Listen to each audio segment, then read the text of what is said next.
pensez-vous de l'agriculture de conservation des sols et de leurs diverses techniques? Semis sous couvert, par exemple. Est-ce une alternative réaliste pour sortir de nos années de labour? Oui, donc là c'est un peu compliqué parce que pour conserver les sols, en effet, faut pas labourer. On le sait, hein, quand on laboure, on détruit des écosystèmes. D'ailleurs, ça émet beaucoup de CO2, la matière organique se disperse. Donc c'est très toxique. Mais bon, quand on ne laboure plus, surtout quand on a labouré pendant des années, en fait, on a sélectionné des plantes invasives. Et donc quand on laboure plus, c'est plutôt les plantes invasives qui viennent. Donc les adventices, on peut appeler ça des plantes pionnières aussi. Hein, mais c'est parce qu'on a fait un désert. Donc du coup, ce qui vient, c'est les plantes pionnières. Donc du coup, c'est un peu compliqué. Mais alors, par contre, sur le sol, moi, c'est ce que je dis souvent sur le bilan carbone. Si je devais réinventer le bilan carbone, parce qu'aujourd'hui, un bilan carbone, c'est le CO2 émis, hein, donc, qui est un peu aberrant. Un vrai bilan carbone, ce serait de faire des carottes dans le sol et de mesurer la quantité de matière organique dans les sols. C'est pas les bourguignons qui font ça? Ouais, par exemple, ouais, voilà. Mais en fait, si on mesure la quantité de matière organique dans le sol, en fait, s'il y a beaucoup de matière organique, ça veut dire qu'il y a de la biomasse qui pousse au-dessus, donc il y a de la biodiversité. Il n'y a pas trop de pollution parce qu'il y a de la vie. Il y a du carbone qui est stocké, donc c'est positif pour le climat. Et s'il y a beaucoup de matière organique, c'est autant de ressources pour des biomatériaux qui sont disponibles. Donc en fait, les paysans, par exemple, plutôt que de leur faire remplir des tableaux Excel pour voir s'ils ont bien rempli les règles de l'UE, etc., je ferais juste des carottes dans leur sol. S'il y a plein de matière organique, je les laisse tranquilles, quoi. Par contre, s'ils sont en train de faire un désert, c'est qu'il y a de moins en moins de matière organique, alors là on discute, quoi. Et donc on peut faire, en effet, conservation des sols, mais plein d'autres techniques, hein. Enfin, là, pour le coup, on a toute une zoologie de solutions, quand même.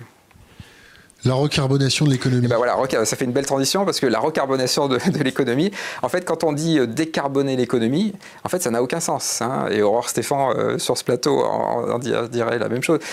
Quand on décarbone l'économie, en fait, on est en train de remplacer le pétrole par des métaux. Et donc en fait, on est en train de remplacer une pollution par une autre, qui est au moins aussi toxique, hein. Déverser de l'arsenic, des métaux lourds parce qu'on fait des mines, etc. C'est vallée d'arsenic à Carcassonne, hein, à côté du mine d'or, quoi. Voilà, par exemple. Donc en fait, il ne faut pas décarboner l'économie, il faut décombustionner l'économie. Il faut arrêter de brûler du carbone, il faut arrêter de brûler du bois, du charbon, du pétrole, des biocarburants. Tout ça, enfin en tout cas, il faut réduire fortement. Mais par contre, il ne faut surtout pas décarboner l'économie, il faut recarboner l'économie. Il faut remplacer le pétrole et les métaux par des molécules biosourcées et biodégradables. Et alors, ce qui est extraordinaire, c'est qu'on a déjà plein de solutions quand même, hein. On sait faire des peintures biosourcées, on sait faire des batteries à base de lignine, hein, qui est une molécule du bois abondante, hein, dont on ne fait rien actuellement, hein. Alors, bien sûr, tout de suite, je vais le dire, on ne va pas faire des forêts pour faire des batteries. Il y a un ordre, hein, là c'est plutôt juridique, question de droit. Quand on fait pousser de la biomasse, donc des feuilles, des racines, des tiges, des graines, tout ça. Le premier rôle de cette biomasse, c'est qu'elle doit nourrir les services écosystémiques. Ça, c'est le numéro 1. Le numéro 2, c'est les aliments pour l'humanité. Et le numéro 3, c'est les biomatériaux. Et donc, en fait, les biomatériaux qu'on va construire, quand on va recarboner l'économie, on va plutôt le faire avec des déchets organiques. Un exemple, je vais prendre l'exemple de mon labo. On a une collaboration avec Thomas Dehoux, un physicien à Lyon. Thomas, ils ont trouvé dans leur équipe que quand on prend un oignon, donc si vous ouvrez un oignon, dedans il y a une petite membrane, ça c'est un épiderme. Cet épiderme, vous le faites sécher, vous le mettez dans un microscope un peu particulier et vous allez voir que cet épiderme d'oignon séché a des propriétés phononiques. Donc phononique, ça veut dire que ça absorbe certaines ondes acoustiques dans le gigahertz. Alors je vous la fais courte, mais dans vos téléphones portables, il y a des terres rares dont la fonction c'est de faire ça.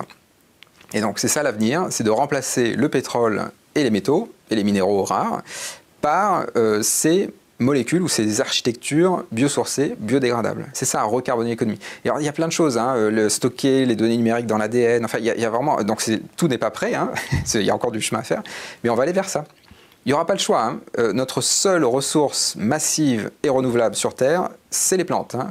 La planète est bleue, mais le monde est vert, hein. Donc c'est là-dedans qu'on va creuser, quoi. Et donc toujours pareil, hein, en commençant par préserver les services écosystémiques, hein, la biodiversité d'abord, ensuite les aliments pour les humains, et en troisième, les biomatériaux.